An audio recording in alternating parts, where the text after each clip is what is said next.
बुजुर्गो रुको एक मिनट, ਕੀ ਹਾਲ ਜੀ? ਠੀਕ ਠਾਕ ਹੋ? ਤਬੀਅਤ ਸੇ ਠੀਕ ਆ?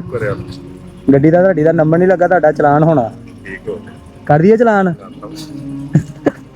ਵੈਸੇ ਹੀ ਲੱਗੇ ਆ, ਗੱਡੀ ਦਾ ਨੰਬਰ ਸ਼ੰਬਰ ਨਹੀਂ ਲੱਗਾ।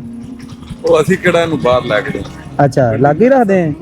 ਉਹ ਇੱਥੇ ਬਸ ਜ਼ਿਆਦਾ ਪੰਪ ਦੀ ਕਰ ਪੰਪ ਦੀ ਕਰ, ਫਿਰ ਬਾਹਰ ਬੂਰ ਨਿਕਲਦੇ ਨਹੀਂ ਰੋਡ ਤੇ? ਬਾਹਰ ਕੀ ਕਰਨਾ, ਅਸੀਂ ਹੈ ਹੀ ਨਹੀਂ ਇੱਥੋਂ ਦੇ, ਹੈ ਹੀ ਨਹੀਂ। ਅੱਛਾ ਚਲੋ, ਅਸੀਂ ਨਾ ਤੁਹਾਡੇ ਵਾਸਤੇ ਇੱਕ ਗਿਫਟ ਲੈ ਕੇ ਆਏ ਆ, ਉਹਨੂੰ ਤੁਸੀਂ ਕਬੂਲ ਕਰੋ ਤੇ ਸਾਨੂੰ ਖੁਸ਼ੀ ਹੋਏਗੀ। ਆ ਨਾ ਹੈਲਮਟ ਆ, ਠੀਕ ਹੋ ਇਹਨੂੰ ਤੁਸੀਂ ਜਦੋਂ ਵੀ ਨਿਕਲਣਾ ਬਾਹਰ ਇਹਨੂੰ ਪਾ ਕੇ ਨਿਕਲੇ, ਠੀਕ ਹੋ ਠੀਕ ਆ? ਨਾਲੇ ਆਪਣੀ ਜਾਨ ਦੀ ਸੇਫਟੀ ਨਾਲ ਆਪਣੇ ਨੂੰ ਪਾਓ ਜ਼ਰਾ, ਦੇਖੋ ਪੂਰਾ ਆਂਦਾ ਆਪਣੇ ਨੂੰ।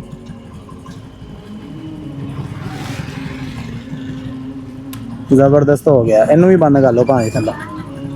ਜਦੋਂ ਵੀ ਨਿਕਲੇ ਬਾਹਰ ਪਾ ਪੂ ਕੇ ਨਿਕਲੇ ਇਹਨੂੰ ਤੁਸੀਂ ਅੱਲਾ ਦੇ ਹੁਕਮ ਨਾਲ। ਮੈਂ ਬੇਸਿਕਲੀ ਹੈਗਾ ਛਾਂਗਾ ਕਿੱਥੇ ਤੋਂ? ਛਾਂਗਾ ਮੰਗਾ ਤੋਂ। ਛਾਂਗਾ ਮੰਗਾ ਜੰਗਲ? ਹਾਂਜੀ ਹਾਂਜੀ।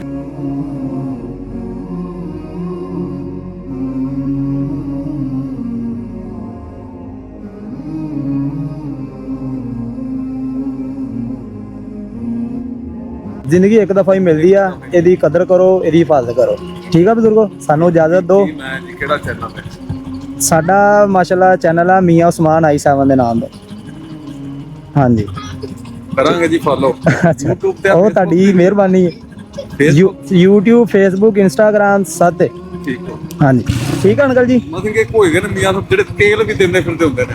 ਅਸੀਂ ਰੇਲ ਵੀ ਦਿੰਦੇ ਆ, ਜਿਸ ਕਿਸਮ ਦੀ ਵੀ ਹੈਲਪ ਹੋਵੇ ਅਸੀਂ ਕਰ ਦੇਈ ਦੀ। ਅੱਛਾ ਚਲੋ ਜੀ, ਅੱਲਾਹ ਤਾਲਾ ਤੁਹਾਨੂੰ ਕਾਮਯਾਬ ਕਰੇ। ਆਮੀਨ। ਬਲਕਿ ਹਰ ਬੰਦੇ ਨੂੰ ਕੋਸ਼ਿਸ਼ ਕਰਨੀ ਚਾਹੀਦੀ ਕਿ ਦੂਸਰੇ ਦੀ ਹੈਲਪ। ਸਿਰਫ ਇਹੀ ਮੈਸੇਜ ਦੇ ਰਹੇ ਆ, ਸਾਡੀ ਵੀਡੀਓ ਬਣਾਉਣ ਦਾ ਮਕਸਦ ਹੀ ਇਹ ਹੁੰਦਾ ਹੈ ਕਿ ਲੋਕ ਇੱਕ ਦੂਸਰੇ ਨੂੰ ਫੋਲੋ ਕਰਨ। ਤੁਹਾਨੂੰ ਵੀ ਕਾਮਯਾਬ ਕਰੇ ਜਨਾਬ, ਤੁਹਾਡੇ ਕਾਰੋਬਾਰ ਨੂੰ ਕਾਮਯਾਬ ਕਰੇ। ਆਮੀਨ ਤੁਹਾਨੂੰ ਨਾਸੇ ਤੰਦਰੁਸਤੀ ਅਤਾ ਫਰਮਾਏ। ਆਮੀਨ। ਜਜ਼ਾਕੱਲਾ ਅੰਕਲ ਜੀ, ਬਹੁਤ ਸ਼ੁਕਰੀਆ। ਬਰਕਤ ਅਤਾ ਫਰਮਾਏ। ਬਸ ਜੀ ਤੁਹਾਡੇ ਵੱਡਿਆਂ ਦੀਆਂ ਦੁਆਵਾਂ ਦੇ ਨਾਲ ਹੀ ਹੈ। ਅੱਲਾਹ ਤਾਲਾ। ਅੱਛਾ, ਅਸਲਾਮ ਵਾਲੇਕੁਮ।